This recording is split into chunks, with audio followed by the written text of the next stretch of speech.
You were born, and were pretty pitiful for a while. Maybe you still are. Let's do something about that. Entering the gym, you see beasts. That's who I want to become, you think. A few months later, you start to look different. Better. But the body, what is that? In school, you learn about physics, chemistry, and biology, but you don't feel like atoms. Neither do I. I feel like me. Here we have our first existential crisis. We begin to read. You start with the ancient Greeks. You forget most of what they said, except for Socrates. He taught you to question everything. You read widely and find podcasts pretty interesting. Seems to be cool ideas on YouTube too. You find Joe Rogan. He likes cold plunges and working out too. You start digging. Over time, this quest for answers devolves into mindless hours watching the same dozen or so guys. They are rich and ripped. You look up to them. Before you know it, a few years has gone by. You've slipped into a malaise of content consumption.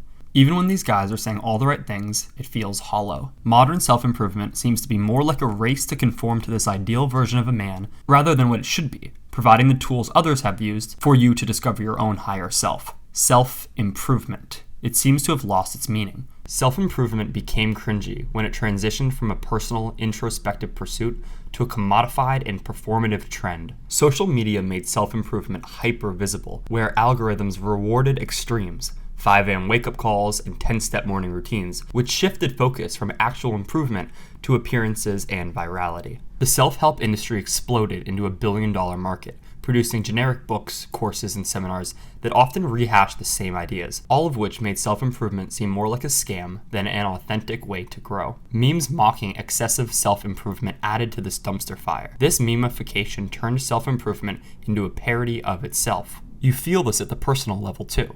The second great existential crisis hits harder than the first. This time, it's the creeping suspicion that all your striving has left you farther from yourself.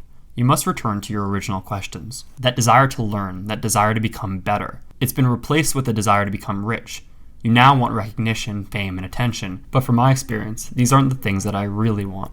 Of course I want them, but what I need is to become better at something that feels worthy of getting better at.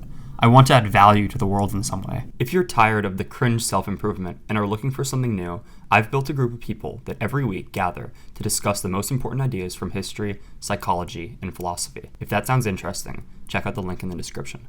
In the book, A Life of Meaning, William Bowles says, people are most fulfilled when they feel their lives are coherent, when their actions are consistent with their values. You must rediscover what leads you. And trust me, the irony of this video being just like the ones I'm criticizing is not lost on me, but I'm trying to make it more than that. I want this to be a call to wake up from whatever routines you're in and radically re-examine why you are doing what you're doing and which things feel right. Dropshipping, TikTok shop, these are all ways to make money, but I doubt they're going to help you find your purpose. It is this deeper questioning that I think so often gets left out of the self-improvement conversation. You are in fact a self, an individual, a unique object that is in its own process of becoming.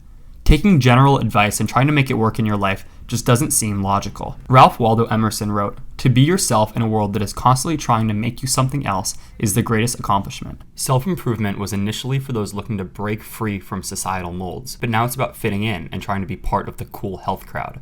I look forward to when this trend dies down and only the real people are left. In my view, self-improvement has become everything it once rejected. We now once again must readjust our sails. Thanks for watching. Let me know what you think in the comments. If you enjoyed, please like, and if you want to see more, subscribe. Hope to see you all next time.